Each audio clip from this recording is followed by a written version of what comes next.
မိုင်းစောပိတ်တယ်လုံးမင်္ဂလာပါဒီနေ့ပြောပြပေးချင်တာကတော့ပီးမြလိမ့်မှာ3ခုပြည့်ရလက်နဲ့နိုင်ပွဲ150ပြည့်မြောက်ခဲ့တဲ့နီးပြတွေအကြောင်းပဲဖြစ်ပါတယ်အဲ့ဒီနီးပြတွေကတော့ပီးမြလိမ့်ရဲ့ကနဝင်နီးပြတွေဖြစ်ပြီးတော့ Manchester United အသင်းရဲ့နီးပြဟောင်းဆာအဲလက်ဖာဂူဆန်အာဆင်နယ်အသင်းရဲ့နီးပြဟောင်းအာဆင်ဝင်းကားနဲ့ကျွန်တော်တို့လက်ရှိ Man City အသင်းကိုကင်တွယ်နေတဲ့နီးပြဂွာဒီယိုလာတို့ပဲဖြစ်ပါတယ်ဂွာဒီယိုလာကတော့ကျွန်တော်တို့ Man City အသင်းနဲ့သူပြီးခဲ့တဲ့ Crystal Palace အသင်းနဲ့ပွဲစဉ်မှာ3ဂိုးမရှိဆိုတဲ့ရလက်နဲ့အနိုင်ရရှိအောင်စွမ်းဆောင်သွားခဲ့ပြီးတဲ့နောက်မှာတော့3ဂိုးပြတ်နိုင်ပွဲ150ပြည့်မြောက်တဲ့3ဦးမြောက်နီးပြ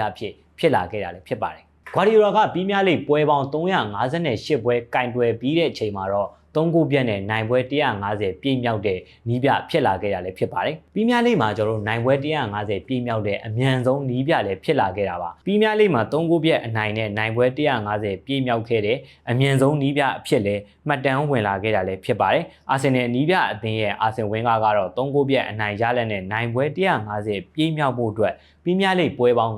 924ပွဲကင်တွယ်ခဲ့ရတာဖြစ်ပြီးတော့ Manchester United အသင်းရဲ့နီးပြဟောင်းဖာဂူဆန်ကတော့ပွဲပေါင်း922ပွဲကင်တွယ်ခဲ့ရတာလည်းဖြစ်ပါတယ်။ပီးမြလိမ့်ရဲ့တက်တန်းရှင်နီးပြတူဖြစ်တဲ့အာဆင်ဝင်းကားကတော့ပီးမြလိမ့်မှာ3ဂိုးပြတ်နဲ့နိုင်ပွဲကျွန်တော်တို့228ပွဲရရှိအောင်ဖော်ဆောင်ထားနိုင်ခဲ့တာလည်းဖြစ်ပါတယ်။ Manchester United အသင်းရဲ့နီးပြအောင်ဖာဂူဆန်ကတော့ပွဲပေါင်း245ပွဲအထိနိုင်ပွဲရရှိအောင်စွမ်းဆောင်ထားနိုင်ခဲ့တာလည်းဖြစ်ပါတယ်။ဂွာဒီယိုလာအနေနဲ့ဒီစံချိန်ကိုမှီဖို့အတွက်ကတော့တော်တော်လေးကိုခက်ခဲတယ်လို့တော့ပြောလို့ရတယ်။ဒါပေမဲ့လည်းဂွာဒီယိုလာရဲ့မှတ်တမ်းတွေကိုကြည့်ရမယ်ဆိုလို့ရှိရင်လည်းပီးမြလိမ့်358ပွဲမှာ865ဂိုးသွင်းယူထားနိုင်ခဲ့ပြီးတော့ရမှတ်ပေါင်း821မှတ်ရယူထားနိုင်ခဲ့သလိုဂိုးကွာခြားချက်ကလည်း plus 956ထိရရှိအောင်စံချိန်တင်ရရှိထားတာလည်းဖြစ်ပါတယ်။စပိန်လူမျိုးနီးပြလည်းဖြစ်တဲ့ဂွာဒီယိုလာကတော့ပီးမြလိမ့်မှာနိုင်ပွဲ250အမြန်ဆုံးပြည့်မြောက်ခဲ့တဲ့စံချိန်ကိုလည်းရရှိအောင်စွမ်းဆောင်ထားနိုင်တာလည်းဖြစ်ပါတယ်။မကြသေးမီကပဲ professional နီးပြဘဝပွဲပေါင်း1000ပြည့်မြောက်ထားခဲ့တာလည်းဖြစ်ပါတယ်2016မှာ Man City အသင်းကိုစတင်ကင်တွယ်ခဲ့ပြီးတော့